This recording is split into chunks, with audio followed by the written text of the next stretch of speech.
मुख्तियार भाई, आप चुनावी मैदान में हैं, जनता का प्यार मान सम्मान कैसा मिल रहा है? क्या लगता है आपको, कामा की जनता इस बार क्या मैं तब्दीली पहले दिन से मैं कह रहा हूँ कि चुनाव से बढ़कर ये एक आंदोलन है, ये एक क्रांति है पूरे इलाके में।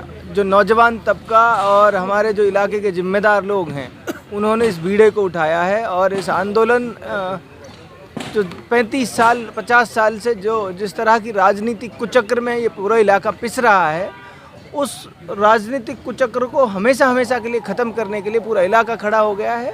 तो पूरे इलाके में बड़े लेवल पर एक क्रांति है, एक आंदोलन के शक्ल ले चुका है चुनाव और एक तरफा जीत होगी।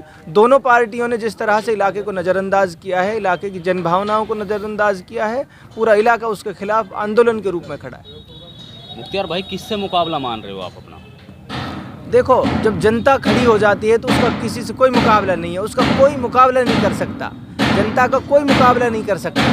तो दोनों कैंडिडेट मिलके भी लड़े ना चुनाव, मैं तो उनसे कह रहा हूँ आपके मीडिया के माध्यम से, दोनों मिलके चुनाव लड़ लें, उनको पूरी चुनौती है। जब इलाका पूरा का पूरा हमारे साथ है तो फिर, और एक मज़े की बात यह है, अकेला कैंडिडेट ऐसा हूँ जो पहले दिन से ये कह रहा है कि मैं कभी जीवन भर जाति धर्म के नाम पे यार राजनीति नहीं करूँगा।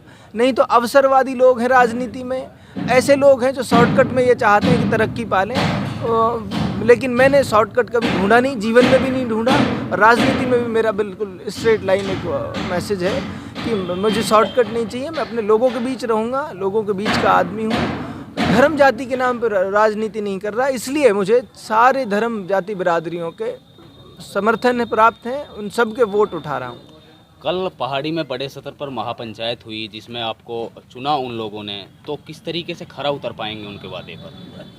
देखिए, सबसे बड़ी बात तो ये है कि उन सब का भरोसा जीत पाना, ये बहुत बड़ी बात थी, और अगर मैंने उनका भरोसा जीता है तो जाहिर सी बात है और उन लोगों के बीच मैंने कुछ ना कुछ कोशिश की होगी कि मैं अपनी छाप छोड़ पाऊँ, उनको कन्विंस कर पाऊँ, उनको समझा पाऊँ कि इस इलाके को किस तरह की ज़रूरत है और मैं किस तरह से उसमें उपयोगी साबित हो सकता हूँ।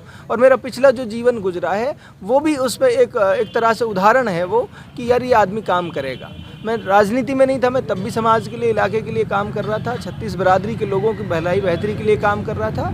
अब राजनीति में हूँ तो इसमें मैं बड़े स्तर पर लोगों के लिए काम कर पाऊँगा, मैं ऐसा सोचता हूँ।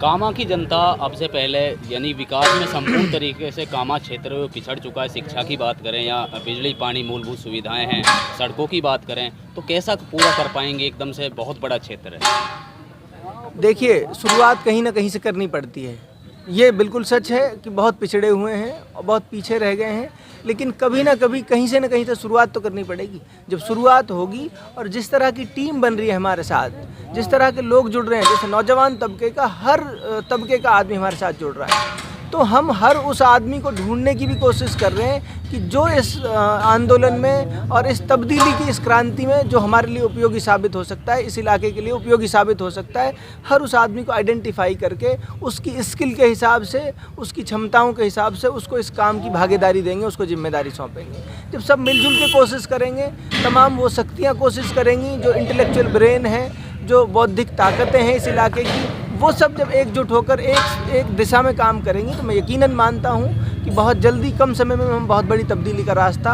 हमवार कर लेंगे। आपने गुलामी की बात करी कि कामा क्षेत्र है, गुलामी की जंजीरों में जकड़ा हुआ है, आप आए हैं यानी कि आज़ाद कराने के लिए, और एक नारा भी बड़े ज़ोर शोर से कामा क्षेत्र में दिया जा रहा है, 2 कबूतरी 1 बाज।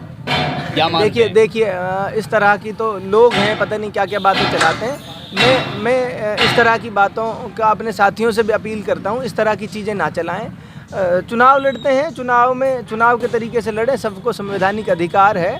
मैं महिलाओं की हमेशा से इज्जत करता रहा हूँ, इज्जत करता हूँ। मेरे साथियों से भी मीडिया के माध्यम से अपील करता हूँ, नारे इस तरह के दें जो थोड़े से वैचारिक रूप से ठीक हों। मैं साथियों से भी अपील कर रहा हूँ आपके मीडिया के माध्यम से, इस तरह की चीज़ें ना चलाएं। और फिर भी देखो, जनता है, लोग हैं, और लोगों में गुस्सा, नाराज़गी तो है। जिस तरह से बाहर से लाके लोगों को थोप रहे हैं इलाके में, उसकी नाराज़गी है, फ्रस्ट्रेशन है, उसे लोग निकाल रहे हैं। फिर भी मैं इसका खंडन करता हूँ। अब से पहले कैसी राजनीति? देखो, आप तो यहाँ के बेटे हो, यहाँ आपने बहुत बारीकी से राजनीति को पढ़ा भी है, देखा भी है, लोगों के बीच में भी रहे हैं। अब से पहले किस तरीके की राजनीति थी यहाँ कामा में?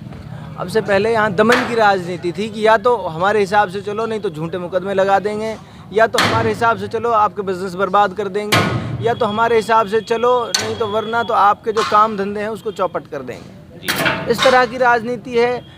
आप या तो हमारे फेवर में रहो, नहीं तो गांव में झगड़े फसाद लगवा के आप पे मुकदमे लगवा देंगे। एक पार्टी और दोनों भाई भाइयों को आपस में लड़ा के और जूतम पैंजी करवा के और फिर एक को दबा देना और एक को सहारा देना, इस तरह की घटिया राजनीति है। तो उस सब के खिलाफ ही ये जन आंदोलन है, उस सब के खिलाफ ही लोग खड़े हो गए हैं।